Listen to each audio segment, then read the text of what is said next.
Hey friends! So for today's video, we are going to be getting ready. I've got a brand new palette that my boyfriend got me for Christmas. This is the Jackie, Aina, and ABH palette. I'm excited. I haven't used it yet, so I've only swatched it. But today's video is, I'm stealing an idea from my friends Nisa and Hannah.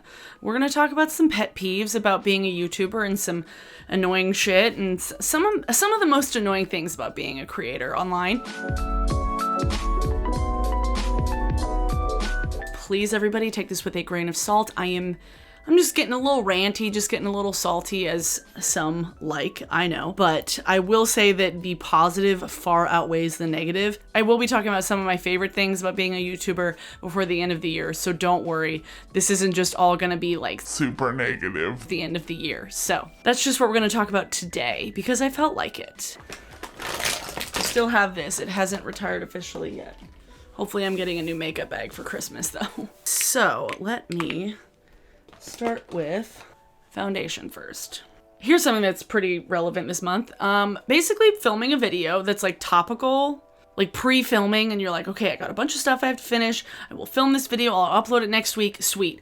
And then like something else happens in the like either the YouTube community or the beauty sphere, and it renders it kind of useless.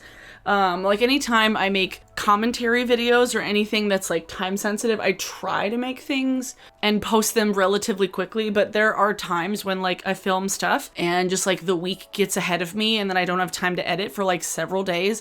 And then by the time I'm editing, I'm like, this is old news. At this point, there's like new information that's been provided. In the case of an anti-haul, you guys have seen plenty of times where I've talked about products and then just like more stupid shit happens before I actually get to edit it. So I have to like add stuff in afterwards because, you know, sometimes filming and editing takes a long time. And sometimes if I'm like feeling up to it, feeling great, I will pre-film things. This month, especially, I've been pre-filming because otherwise I wouldn't be able to do it. Holy shit. Because I have a full-time job. So yeah, that's super annoying. Speaking of editing and filming, I use Premiere. I use Adobe Premiere as my editing software. I use it at work. I use it for myself. I love it. I pretty much use almost all Adobe products as far as editing goes. I use Photoshop, Lightroom. I'm an Adobe stan. No, not really, because Adobe can often have like errors for no reason and things that don't make sense, and it'll just like arbitrarily change from update to update. If anybody else uses Adobe, you know the struggle. You're like, cool, new update? Got it. I'm just gonna not do it yet because it's always bad on the first rollout of like a new version of the software. Version 13 was 2019's or something. So I'd have to wait till like 13.0.1, 13.0.2. So there's like these different kind of iterations of the software. When you update things, sometimes you're like, oh, this isn't how that used to work. Like, why? Stop it. No, Adobe, why would you do that? So that's something that is often a thorn in my side, if you will. It's kind of the worst, actually. Kind of on the same tangent, just general errors within Adobe. Like, there's nothing more annoying than when you're editing, you're like on a roll, you're like, I got this sweet ass video, and then maybe sometimes you forget to save, and then your autosave fails. And then like, you have to redo all the work you just did. Or you're like done with a video, you've exported it, wham bam, perfect, you upload it, and then by the time you're watching it, you realize that there's like a random error or something that didn't get exported right at the end, and you're like, that was my own fault for not checking the actual render before uploading it. But having to re-render a video is already annoying, but having to re-render it after you've rendered it and then also uploaded it, so you have to like do both things over again because you wasted the time of the second thing. Just like time management in general with YouTube is always interesting because you have the filming, then you have the uploading, which depending on how much footage you have can take a while. Editing itself, the rendering, the exporting process, and then you have to upload it, and then there's processing. So it's like so many steps that you have to take into account of like how long videos take and how much work and time goes into it. It's a lot, okay? It's a lot. One thing that I haven't had to deal with as much lately, but I used to a lot, is the living in an apartment. and then having noisy neighbors. Sometimes when things are driving by, I'll like work it into a video where I'm like, Rude. but like I used to have neighbors that would, I don't know what they would do. I feel like that they would just like move furniture a lot and there'd be a lot of stomping and it was just very, very obnoxious. And then like the laundry room is in the basement of my apartment building. So in the room I used to film, not this one, but now my sister's room, you can hear the laundry a lot more. So just like general noise of life, you know, just impeding on your process, and you're like, I just want to film a video in my room with my door closed and a ring light, and I just want to have the freedom and the quiet to do so. But, you know, living in the city comes with negatives, you know. I thought about doing a whole video talking about like pros and cons of living in the city, but I feel like it would just be like pro, culture, convenience, weather, con, traffic, money. I swear to God, I'm never running out of this goddamn eye primer. I will not be able to. It's like Hermione's bag in here. It's like there's still more. How is there still more? It's the clown car of squeezy tubes. That was a good analogy, Abby. Other creators doing stupid shit and making everybody look bad, okay? Like, it's already weird enough having, like, telling people that you make YouTube videos. Most of the time people are either really, like, just out of the loop and confused and don't care, or they do end up watching YouTube videos and they like it and they think it's really cool. But then sometimes, like, I don't know, general tomfoolery happens on YouTube. Somebody does something stupid, and then it either comes back in a ripple effect of like YouTube cracking down and changing things because somebody else did something wrong, so then we're all punished for it, or people will assume things about you because of what other people did. Like the beauty community, for instance. I know Nisa mentioned this in her video. Like, the beauty community has gotten a really bad rap because the biggest folks are sometimes the biggest offenders of the bullshit. And so it makes everybody else look bad. And then you feel like, is it even worth my time to do this? And then you realize, yes, it is, because that's a small number of people that just make us all look bad. I made the mistake of trying to like pour my powder out into the lid of this the other day. Very bad idea. And it got literally everywhere. Basically just like the repercussions of other idiots on the platform coming back on the rest of us. It's like, we didn't do anything wrong. Like the latest one is like, why now everybody has to worry that our videos are gonna get like docked and we're gonna get sued if something isn't made for kids, but it's marked as made for kids. All of that is happening to everybody because of channels like Ryan's Toy Reviews and like all the other like channels that are milking the ad revenue from YouTube Kids. So like now everybody else has to be afraid of things all the time because some bad actors. All right, now we're probably gonna get to things that might get me in trouble. So Reddit is a cesspool, a certain subreddit that I was banned from for calling people out on it. And then the reason they banned me was because I was invading people's privacy, and I was like, it's a public forum. What are you doing? And since then, I just don't give a fuck, because at this point it's like, I don't care. But sometimes my videos get mentioned on it. Sometimes, even though I don't look, sometimes people will talk about me. And I've had people before on other social media tell me that things are, that people are talking about me on Reddit. Sometimes it's a good thing. Sometimes people are saying nice things. But what often can start as like a positive post, people can jump in there and just make it Hatesville. And I just don't like looking. I don't like knowing. And so when people tell me, I'm more tempted to go look. I'm gonna go in with ginger. Surprising. This isn't just like designated to Reddit, but I've been the target of people putting words in my mouth before, and like using that to like hate on me. Like if I haven't said something explicitly against what somebody else thinks I might think, they will just assume that I think something, or that I've said something, or just any number of things that are not true, and then like go on threads elsewhere or will comment on my own comments. And all I can think of when people say stuff like that, it's just like, thanks for the engagement. It's annoying. Like, it doesn't affect me that much because, like, I know they're wrong. The nice thing about YouTube is that I can, like, moderate my comments and delete comments and hide people and stuff. But on other forums, I can't do that. And so it's like, if somebody says something about me elsewhere that's wrong, if I see it on the off chance, I'm just like, shut up. Yeah, so essentially just when commenters put words in my mouth. I don't like it. Another thing about commenters, I swear I love most of my comments. You guys are great. You guys are awesome. I love you. You're so nice. You're so kind.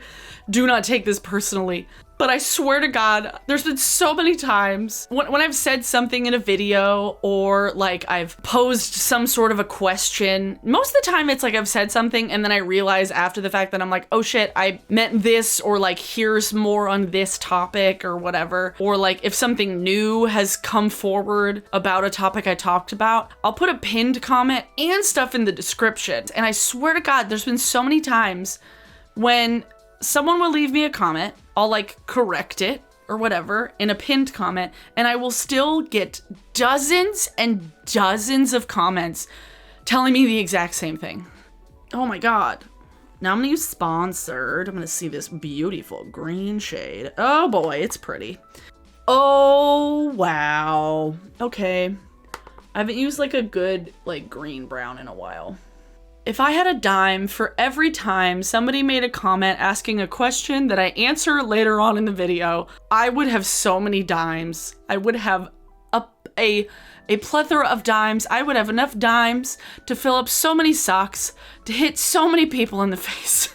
I don't like answering those questions because it makes me feel like I'm being patronizing. It's just a pet peeve of mine, and I'm just like, just wait until you watch the entire video to leave a comment, please. Most of the time when people ask me questions, like pertaining to that specific topic, I address it later on in the video. Like in my Amazon video, this is a good example actually. In plenty of videos where I've talked about Amazon and my issues with them, I've had a handful of comments from people who have disabilities and just general mobility issues, and they'll be like, but I use Amazon for this, and like I feel like I need to have it. And it's like, yeah, I know that I say that in the video, and it's like I address it just later on in the video, and people think that I am being insensitive. And sometimes people will like click off the video and then just leave thinking that I'm insensitive. And it's like, no, if you just would have waited until the end. It's one of those things where I feel like sometimes I get misunderstood because people don't watch the entire thing. And that always just like doesn't make me feel good because I don't like being misunderstood and I don't like being misinterpreted. Stan culture. Okay, let's talk about stans briefly because I've talked about them at more length in another video, which you can see in a card. I've had some comments from people before not knowing what stans are. Stans are kind of a play on Eminem's song Stan. It's a fan. It's a portmanteau of stalker and fan. And essentially it's somebody who worships the ground someone walks on and they can do no wrong. And they essentially attack anybody who criticizes the person that they stan. So that's what stans are. And anytime I talk about specific people on my channel, they come out to play. And most of the time they're very harmless. Most of the time they're just salty and they leave comments. But sometimes people leave comments that are very unsettling and kind of scary, and I've been the target of online harassment before, so it's not fun. This is a really pretty eyeshadow. Ooh, so far so good. I haven't worn a shade like this in a while, but I'm digging it. I am digging it. Might add a little bit more of or more warmth on the bottom with edges. Okay. Ooh, look at this. This is a look. This is something that I'll get comments for. I addressed one of them as a mean comment in my reading mean comments video. People feel the need at times to give me, not advice, but like, I've gotten so many comments where people be like, oh, I prefer your hair a different way. Or I prefer your bangs a different way. Or I prefer you do this. I prefer you look like this instead of this. I don't know. I think it's a bit presumptuous to think that I care or that I'm gonna change anything because you want me to, like, because one person thinks that my hair looks better a different way. It's my hair. What do you expect me to do with that piece of information? Like, truly, what was the goal? When people will ask for videos that I, like, just uploaded. Someone asked, like, oh, I'd love to see a makeup collection video. And I'm like, I literally posted it 2 weeks ago. Quick tip, there's a search option on people's individual channels. Or even, I'm just going perfect segues. Or when people will ask questions that are so fucking Googleable, oh my God. I can't think of anything off the top of my head. So if I had a quarter every time that I had somebody ask me a question that a Google search would get it to you instantaneously, I would have money. I would have a lot of money. Like if it's a specific thing asking about like, oh, what brush are you using, or what earrings are you wearing, like something that's about me, or something that is very specific to like what the current situation is, that's one thing, because like I'm here to answer that question. Like if I haven't put it in the description box, I will answer it for you gladly. But people will ask things about like brands and stuff where it's like, I'm not the like keeper of information about it. It's faster if you just Google it rather than commenting it and waiting for me to respond. Blush. Before we talk about my last thing, I highly suggest you go watch Hannah and Nisa's videos about these topics, because I pretty much agreed with everything that they said, but I didn't want to try and just like regurgitate everything that they said, because I know that people look at us as similar people, but I swear we're not the same. So yeah, what was that tiny side tangent? Go watch Nisa and Hannah's videos. We are not the same person. Oh, Drew and Danny. Oh, I'm gonna use the shade actually in here, Trust Issues, to go on top of my highlight. Ooh, yeah, this reminds me, oh my gosh, this goldish shade reminds me of like a slightly golder version of the light glittery shade in that Kaleidos palette.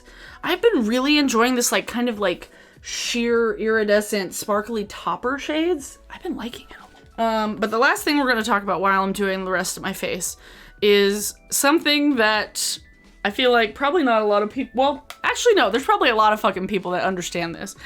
Because I'm in YouTube years, I am a boomer, because I've been on YouTube for 10 years, and I know a lot of old references, and I know a lot of old YouTubers, and I still watch a lot of YouTubers that I watched back in the day, people like Megan Tonjes and Soundly Awake and Grace Helbig, and all these folks that have been making videos for as long as I have. There's truly something bizarre and astounding about existing on YouTube in 2019 and having been on it for an entire decade, and like so many of your references are so out of date and you feel like an old crazy person. I don't know how to explain it. Like there are some things like shiz that are like old school that people understand and they remember the reference, but like one example specifically, I used to do, I don't say this as much anymore, but I'd be like, okay, so, and if you are an old school YouTuber or you know this video, that is from End of the World, one of the first viral videos on YouTube so many years ago. It's a ridiculous cartoon with the most ridiculous accent, and they start the story with, okay, so, this is the Earth around, and it's just it's the most ridiculous shit posting early 2010s content. No, before 2010s. It was in the aughts. It was in like 2007 or something. It's old shit. Not that I'm mad at people for not understanding the reference. That's not what I'm saying at all. It's just, it makes me feel like, how many of us are there still that are from that time? There's so many references that are so fresh and new that I don't know.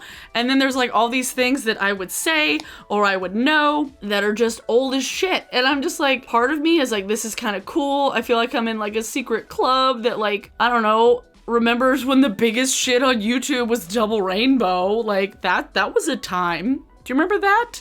Probably not. But that was when I went to VidCon. It's just like remembering when VidCon was like small. I'm like, can't relate. Oh God. Yeah. And kind of go along with that, sometimes because I've been on YouTube longer, I remember more about like shit that happened on YouTube a long time ago. like scandals, controversies, the huge disconnect from people who know YouTube's full history versus just like the last few years since like Vine died. It's huge. It's like a huge disconnect of how people understand the platform and how people remember the platform or don't remember the platform. It's just bizarre. And this isn't in like specific reference to one person. It's just the community at large. But it also just makes me feel really old sometimes because I'm like, oh. How do you do, fellow kids? Yeah. That's all the most annoying shit about being a YouTuber. Like I said, there's so much more about it that's positive, so don't take this as me like attacking anybody because so many of you are so nice and I appreciate you so much. So this was just me kind of like venting, I guess, you know. And also I saw Nisa and Hannah do it and I was like, oh shit, I gotta do this too because I like talking about YouTube and stuff, so it's such a weird place. Today's song of the day, I've been doing all Christmas songs, but I saw this song on YouTube the other day and I have to include it. Fair warning, the music video is quite wild and there's lots of camera jittery, so like if you get dizzy or have just like issues with like flashing fast kind of videos, don't click on the video, click on the song specifically. But YouTube recommended this music video to me from a band called Otoboke Beaver, which is like an all-girl Japanese hardcore punk band, and I was like, what? Like I saw the thumbnail for a couple of days and I was like, this looks weird. I don't know if I want to watch this. And then one day at work, I was just so bored and I was like, let's see what this is about. Like it starts out as this like very like cute, like pop song type thing. And then like 10 seconds in, it's just like heavy, hardcore punk music. And the song is called Don't Light My Fire. And it's like 2.5 minutes. It's a great track. And like I went and I like subscribed to their Spotify page and now I'm just like loving it. I saw a comment, someone was like, people say punk is dead. No, I just went to Japan. Definitely check out Otoboke Beaver and the song Don't Light My Fire. So that's the video. I hope you enjoyed it. Hit the subscribe button. Give this video a like if you liked it. Thanks to my patrons. Y'all are fantastic as per usual. And I will see you all in tomorrow's video. Bye.